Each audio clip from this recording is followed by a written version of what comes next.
एक गांव के अंदर में एक भूतिया हवेली था और उस गांव के लोगों के पास उस भूतिया हवेली के लिए कई सारे सुनाना कहानियाँ थी, जिसे सुनकर लोग काफ़ी ज़्यादा डर जाते और उस हवेली के पास नहीं जाते कभी। कुछ दिनों के बाद वहाँ कुछ लड़का और लड़की जो कि दूसरे गांव के थे, वो इस हवेली में पार्टी मनाने के लिए आए और उन लोगों को इस हवेली के बारे में कुछ भी मालूम नहीं था। कुछ देर के बाद वो सभी लोग पार्टियां मनाना चालू कर दिए और पार्टी मनाते समय उसमें से एक लड़की को अजीब सी आवाज़ आई, जिससे सुनकर उसे कुछ आभास हुआ।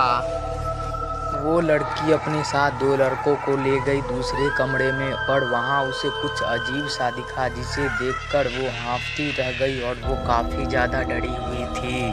अभी रात के 11:30 के आसपास बज रहे थे और उसने अपना घड़ी निकाला और बाहर देखा तो पूरा रात था घमासान। तभी उस लड़की को एक उसी हवेली में लाइब्रेरी नज़र आया, जिसमें से वो एक किताब लेकर पढ़ने लगी, जो कि खुफिया किताब थी।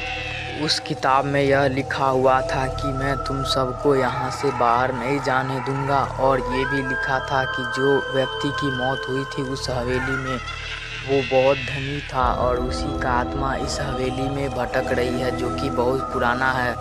धीरे धीरे करके वो सभी पार्टी करने वाले दोस्त एक दूसरे से बिछड़ गए और वे सभी गायब होने लगे और किसी को कुछ नहीं पता था कि यहाँ पे क्या हो रहा है। उसमें से अब केवल एक ही बचा था और उसके आसपास अजीब अजीब आवाज़ें आने लगी और वो सोच में पड़ गया कि अब किया तो क्या जाए। उस आदमी के सारे दोस्त जो कि नकारात्मक शक्तियों पर विश्वास नहीं करते थे, वे सभी के सभी गायब होने लगे और केवल वो ही बचा था। ये व्यक्ति बचा हुआ है जिसे इन सभी चीज़ों पर विश्वास है और वो उसके दिमाग में कुछ चलने लगता है।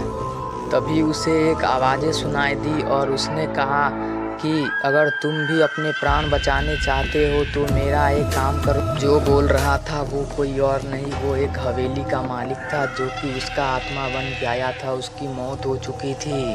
उसने कहा कि मुझे यहाँ से मुक्ति दो। उसके लिए उसने उसे उपाय बताया और उसने वो सारा काम किया। फिर उसके सारे दोस्त वापस आ गए। गाइज अभी आप लोग इस वीडियो को छोड़कर मत जाना, क्योंकि गाइज एक वीडियो एडिट और बनाने करने में बहुत ज़्यादा टाइम लगता है। इसलिए गाइज आप लोग मुझे सब्सक्राइब करके फुल सपोर्ट करना। मैं एक न्यू क्रिएटर हूँ और इसलिए गाइज मुझे कोई भी सपोर्ट नहीं करता, तो आप लोग ही प्लीज़ मुझे सपोर्ट कर दीजिएगा।